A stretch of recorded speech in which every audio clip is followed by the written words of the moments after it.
Hi everyone, welcome back to the channel and welcome to Scots Uniting Church in the inner suburb of Campbellfield in Melbourne, Victoria. This church is also a churchyard and it's one of only 4 churchyards in Victoria. Scots Church that you see in front of you here was built in 1855. Originally there was a wooden church that was built in 1842 that stood on the property beforehand. And the earliest burial in this church was in around 1846.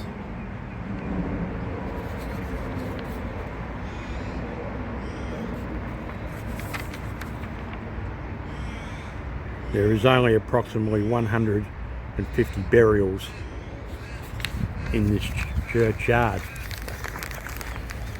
Now, for those of you who are not sure, a churchyard in comparison to a cemetery, a churchyard is where you have graves attached to the church. As I said, it's only one of 4 in Victoria. It's not commonplace like in perhaps England or Ireland. As I think I said, there's about 150 burials here. So we'll just go through now and we'll have a bit of a look. And we can see who were some of the early pioneers of this area.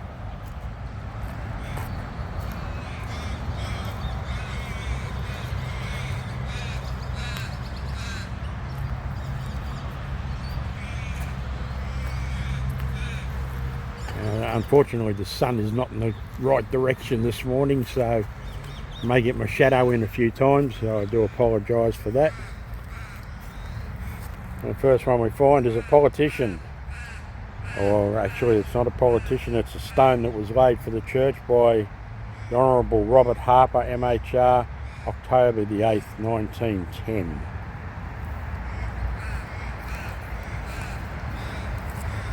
Fortunately, there was a plaque on this grave, but it's missing. And most of the in fact, probably all of the headstones in this cemetery are typical of the era of the 1800s. We'll have a go at reading this one. It's Thomas Noble, died 15th of February 1871, aged 46. Also, Mary Noble, died 10th of July 1883, aged 52. Also, their children, John, aged 13 years, Jane, aged 19 years, Elizabeth, aged 8 months, and Alan, just says died in 1893.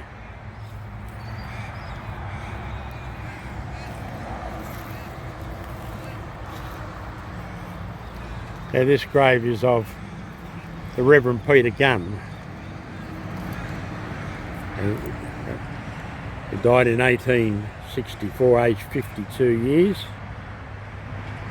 Also his children, Innes George Gunn, in 1859, Catherine James Gunn, 1872, and Jane Gunn, age, doesn't say, but died in 1879. Now, the Reverend Gunn, I believe, was the minister of this church at one stage, and there is some information about him on Google, so I will find that if I can and put it down below so you can have a read about him.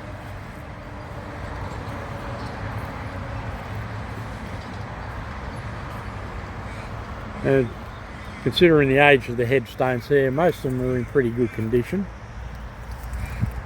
In memory of Edwin Barnes, surgeon, died January 14th, 1864, aged 31 years. Even so, Father, for so it seemed good in thy sight. Matthew 11th, chapter 26th. I don't know what the verse was. And right next door is beloved children of Thomas and Margaret Wilson, later Summer Hill. Robert died 13th of February 1857, aged 18 years. Charlotte died 8th of November 1862, aged 5 years. John, 24th of April 1863, aged 20 years. And James, 12th of December 1866, aged 19 years. And then Robert Wilson, nephew of the above, 24th of May 1867, aged 19 years. Fortunately, they didn't live a very long life back in those days for various reasons. And you can see this is some sort of a family grave with the old wrought iron fencing around it. Which, if you look over in the distance there, you'll see a lot of graves, and we'll get over to those. Nearly all of them have the wrought iron fencing, which was very common back in the day as well. Now, as you can see, as I said, we're in the suburb of Melbourne called Campbellfield, and we're right on the road, Sydney Road. Given its name, if you follow this road for 850 odd kilometres, you will end up in Sydney. Now, this is a very busy road. Given the time of year, it's actually quiet at the moment. This one might be a little bit difficult to reach. Yeah, it's a bit hard to read most of that one. You can see 1891.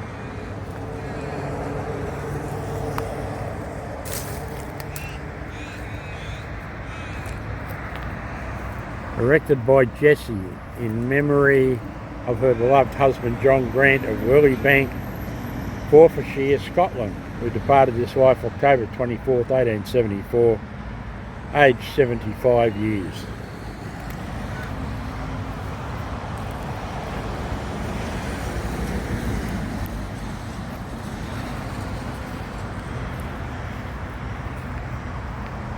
From 1880, the burying ground of John Watt, Oakfield, sacred to the memory of John Watt, died June 8, 1880, aged 69 years.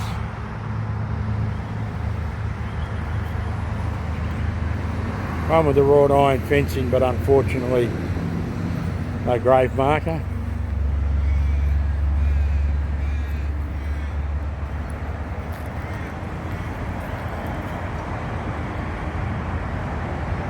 Sacred to the memory of Adelaide Lowry, died May 1867, looks like maybe aged 5 years. Also Jane Lowry, 1885, aged 55 years.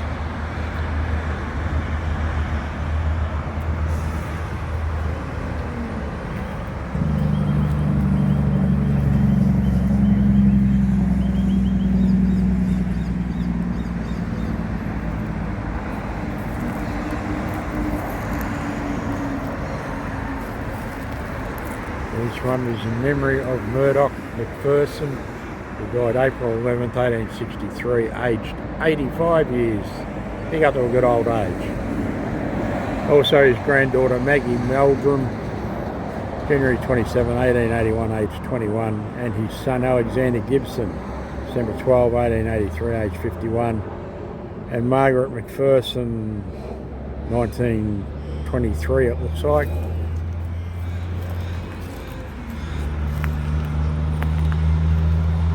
Honoring memory of John Wright, native of Leicestershire, England, died at Essendon on 10th of December 1895, aged 77, and his wife Mary, who died at Essendon in 1910, aged 78. Beautiful carving up the top there.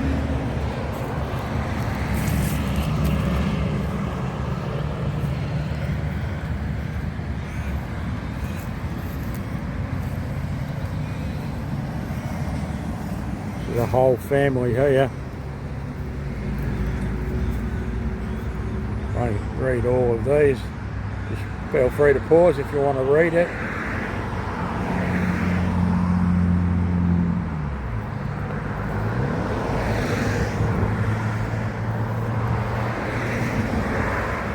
Now this is the family grave of the McRae family.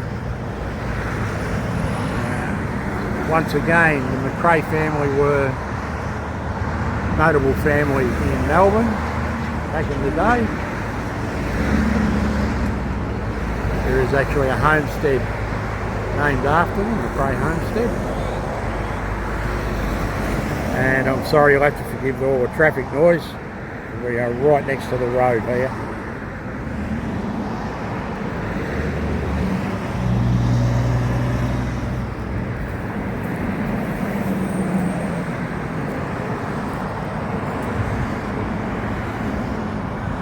Sacred to the memory of John McRae, native of Wacholsh, Churchyard, Scotland, who departed this life at Donnybrook, 1958, aged 76 years.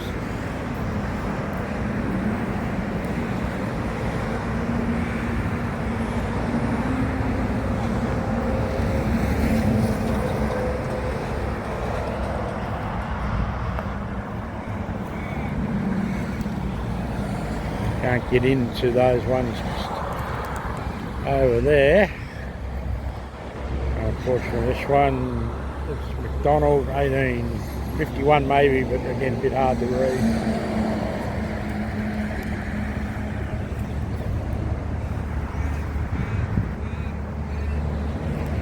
Sacred to the memory of Mary, the blood wife of George Carmichael and daughter of the late John Fraser of Mount Fraser, who died 6th of May 1870, unknown the rest of it. John Fraser and Eliza Gardner and Lachlan.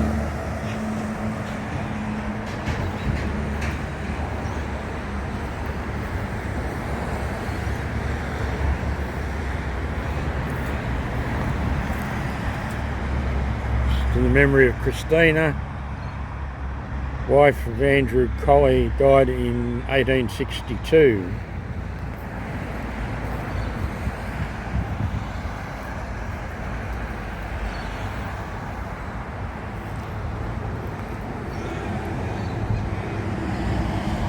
This one is a little bit hard to read. We'll give it a go. To the memory of Roderick MacDonald of Glengarry, who died,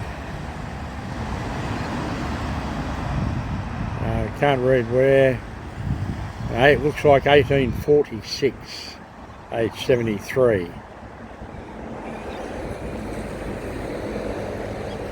And we also have a niche area here of divided into 4, and these are all relatively new, 2018, 2007, 2020, and you can see there are plenty of spaces, so if you want to be cremated and have your ashes interred in a little churchyard, then this is the place. I'll show you the last couple of graves here. Or the last one is unmarked.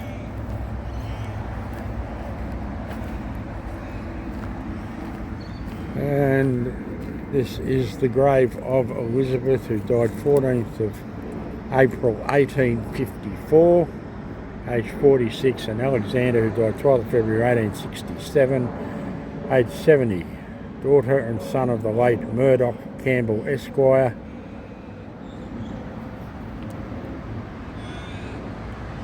Of something Isle, something that's hard, again, hard to read, but I believe it's Scotland by the looks of it. Alright, and we'll just show you the church from a distance. You can see the tower on the top there.